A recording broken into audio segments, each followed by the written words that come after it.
Pada zaman Nabi Muhammad SAW, ada seorang pemuda bernama Uwais Al-Qarni. Ia tinggal di negeri Yaman. Ia seorang fakir dan yatim. Ia hidup bersama ibunya yang lumpuh dan buta.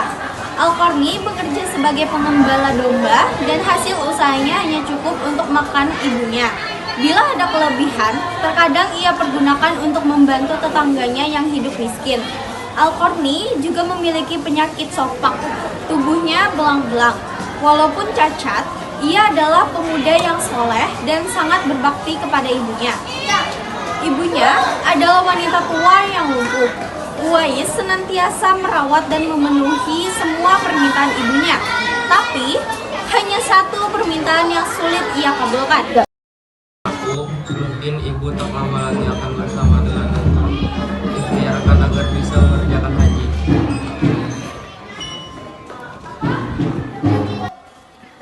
Uwais termenung. Perjalanan ke Mekah sangatlah jauh, lewati padang pasir yang tandus dan panas. Orang-orang biasanya menggunakan unta dan membawa banyak perbekalan. Namun, Uwais sangat miskin dan tak memiliki kendaraan. Uwais terus berpikir mencari jalan keluar. Kemudian, dibelilah seekor anak lembu. Kira-kira untuk apa anak lembu itu? Tidak mungkin kan pergi haji naik lembu? Ulala, ternyata Uwais membuatkan kandang di puncak bukit. Tiap pagi dia bolak-balik menggendong anak lembu itu naik turun bukit.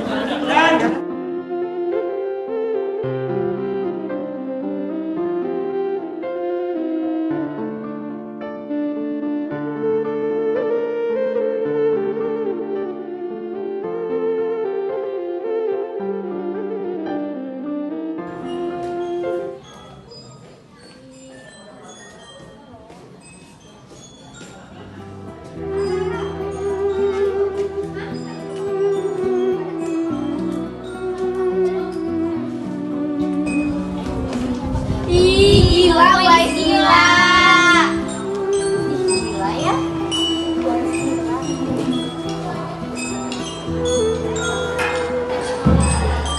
Tak pernah ada hari yang terlewatkan. Ia menggendong lembu naik turun bukit. Makin hari anak lembu itu makin besar dan makin besar tenaga yang diperlukan Uwais. Tetapi karena latihan tiap hari, anak lembu yang membesar itu tak terasa lagi. Setelah 8 bulan berlalu, sampailah musim haji. Lembu Uwais telah mencapai 100 kg, begitu juga dengan otot Uwais yang makin membesar.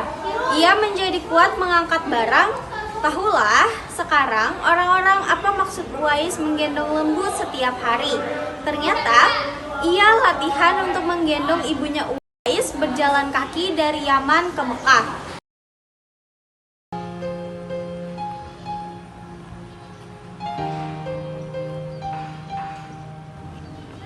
Subhanallah, alangkah besar cinta Uwais kepada ibunya. Ia rela menempuh perjalanan jauh dan sulit demi memenuhi keinginan ibunya.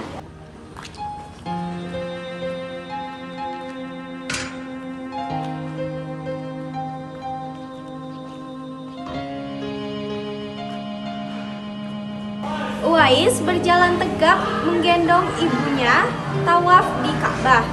Ibunya terharu dan bercucuran air mata telah melihat Baitullah di hadapan Ka'bah.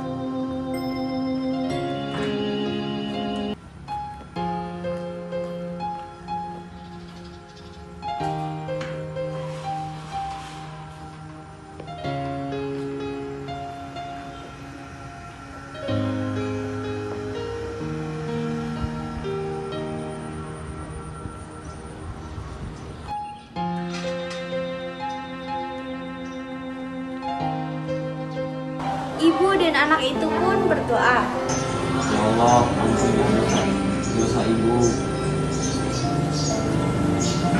Lalu bagaimana dengan dosamu, nak? Jika dosa ibu terampuni, maka ibu akan masuk ke dalam surga.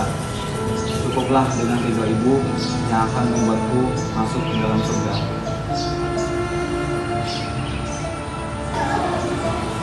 Subhanallah, itulah keinginan Uwais yang tulus dan penuh cinta. Allah Subhanahu wa Ta'ala pun memberikan karunia-Nya. Uwais seketika itu disembuhkan dari penyakit sopaknya. Tertinggal bulatan putih di tengkoknya. Tahukah kalian apa hikmah dari bulatan yang disisakan di tengkoknya? Itulah tanda untuk Umar bin Khattab dan Ali bin Abi Thalib, dua sahabat utama Rasulullah, untuk mengenali Uwais Al-Qarni yang dikenal sebagai anak yang taat beribadah dan patuh ke ibunya. Ia seringkali berpuasa juga. Alangkah sedihnya hati Uwais Al-Qarni melihat tetangganya sering bertemu dengan Nabi Muhammad SAW, sedangkan ia sendiri belum pernah berjumpa dengannya. Kerinduan Uwais Al-Qarni untuk bertemu Nabi Muhammad SAW makin dalam. Hatinya selalu bertanya-tanya, kapankah ia bertemu dengan Nabi Muhammad SAW dan memandangi wajah beliau dari dekat? Ia rindu mendengar suara Nabi Muhammad SAW, kerinduan karena iman. Wahai ibu, bolehkah anakmu ini pergi ke Madinah untuk bertemu dengan Rasulullah? Pergilah Uwais, temuilah Nabi di rumahnya. Dan apabila engkau telah bertemu Nabi, segeralah engkau untuk pulang. Baiklah ibu. Betapa gembiranya mendengar jawaban ibu. Ia segera berkemas untuk berangkat dan berpesan kepada tetangganya agar menemani ibunya selama ia pergi. Sesudah berpamitan sembari mencium ibunya, berangkatlah Uwais Al-Qarni menuju Madinah. Setelah ia menemukan rumah Nabi, diketuknya rumah itu sambil mengucapkan salam. Assalamualaikum. Keluarlah seseorang seraya membalas salamnya. Bolehkah saya bertemu dengan Rasulullah? Maaf, tidak bisa. Rasulullah sedang dalam pertempuran bersama sahabat yang lainnya. Baiklah. Dalam hati Uwais bergejolak perasaan ingin menunggu bertemu dengan Nabi, sementara ia ingat pesan ibunya agar ia kembali ke Yaman. Akhirnya, karena ketaatannya kepada ibunya, pesan ibu mengalahkan suara hati dan kemauannya untuk menunggu dan berjumpa dengan Nabi Muhammad SAW. Waktu terus berganti. Suatu ketika, Khalifah Umar teringat sabda Nabi Muhammad SAW tentang Uwais Al-Qarni. Khalifah Umar berbincang dengan Ali. Apakah engkau tahu sabda Nabi tentang penghuni langit? Insya Allah saya tahu. Nabi Muhammad SAW pernah bersabda, jika kamu ingin bertemu dengannya, maka perhatikanlah bahwa ia memiliki tanda putih di telapak tangannya. Rasulullah menyarankan apabila kalian bertemu dengannya, maka mintalah doa dan istighfarnya. Ia adalah penghuni langit, bukan orang bumi. Apakah engkau ingin menemuinya? Insya Allah. Sejak saat itu, setiap ada khalifah atau rombongan yang datang dari Yaman, Khalifah Umar radhiyallahu anhu dan Ali radhiyallahu anhu selalu menanyakan tentang Uwais Al-Qarni.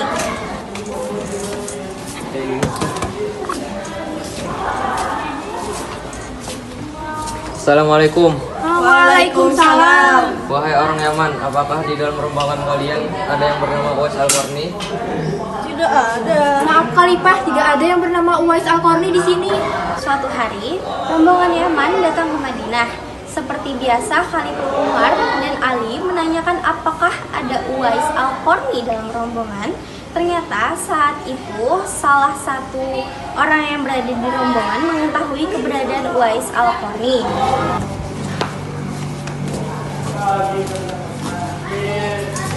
Assalamualaikum. Waalaikumsalam. Wahai penduduk Yaman, apakah dari rombongan kalian ini ada yang bernama Uwais Al-Qarni? Oh, ada Khalifah. Uwais berada di sana. Dia sedang beristirahat. Baiklah, terima kasih wahai penduduk Yaman. Sesampainya di kemah tempat Uwais berada, Khalifah Umar dan Ali memberi salam, tapi rupanya Uwais sedang sholat. Setelah mengakhiri sholatnya dengan salam, Uwais menjawab salam dari Khalifah Umar dan Ali sambil mendekati kedua sahabat Nabi ini dan mengulurkan tangannya untuk bersalaman. Wajah Uwais Al-Qarni tengah bercahaya. Benarlah seperti sabda Nabi Muhammad SAW bahwa dia itu adalah penghuni langit. Assalamualaikum.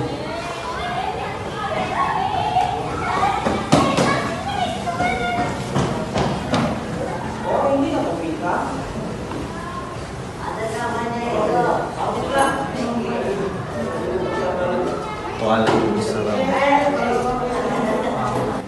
Wahai hamba Allah, siapakah namamu? Nama saya Abdullah. Kami juga Abdullah, hamba Allah. Bolehkah kami mengetahui nama aslimu? Uwais Al-Qarni. Wahai Uwais sang penghuni langit, kami semua memohon doa dan istighfar sesuai sabda Rasulullah SAW. Saya yang seharusnya meminta doa kepada kalian. Kami datang ke sini untuk memohon doa dan istighfar dari Anda, Uwais Al-Qarni. Terima kasih Uwais. Ini ada sedekah dari kami. Tidak, saya tidak mau. Saya hanya meminta kepada Khalifah Umar dan Ali. Hamba mohon untuk hari ini saja saya diketahui orang. Untuk hari-hari selanjutnya, biarlah saya dan fakir ini tidak diketahui orang lagi. Beberapa tahun kemudian, Uwais Al-Qarni meninggal.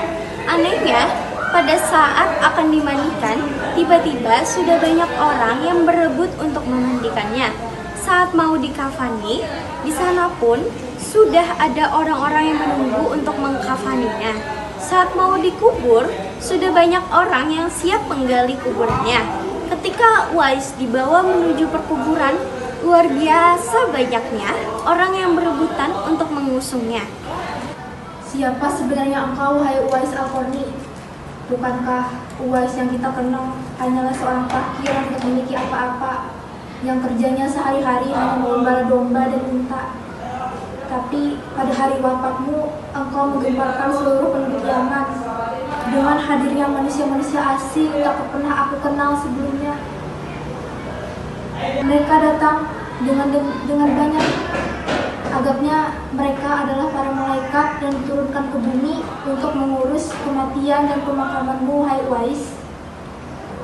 Berita meninggalnya Uwais Al-Qarni dan keanehan-keanehan yang terjadi ketika wafat telah tersebar kemana-mana. Ada seorang pengurus jenazah yang menjelaskan siapa Uwais Al-Qarni. Nabi Muhammad SAW bersabda bahwa Uwais Al-Qarni adalah penghuni langit. Nabi menceritakan kepada para sahabatnya, kalau kalian ingin berjumpa dengan dia, perhatikan ia mempunyai tanda putih di tengah telapak tangannya. Nabi menyarankan apabila kalian bertemu dengan dia, mintalah doa dan istighfarnya. Dia adalah penghuni langit, bukan orang gila. Baru saat itulah penduduk Yaman mengetahui siapa sebenarnya Uwais Al-Qarni. Itulah tadi cerita perjalanan hidup Uwais Al-Qarni. Masya Allah, tabarakallah, betapa solehnya Uwais Al-Qarni. Hikmah yang dapat diambil dari kisah Uwais Al-Qarni tadi adalah berbakti kepada orang tua, keikhlasan dalam beramal, kesederhanaan hidup, ketaatan kepada Allah, kekuatan doa, menghargai sesama, dan ketabahan dalam menghadapi ujian.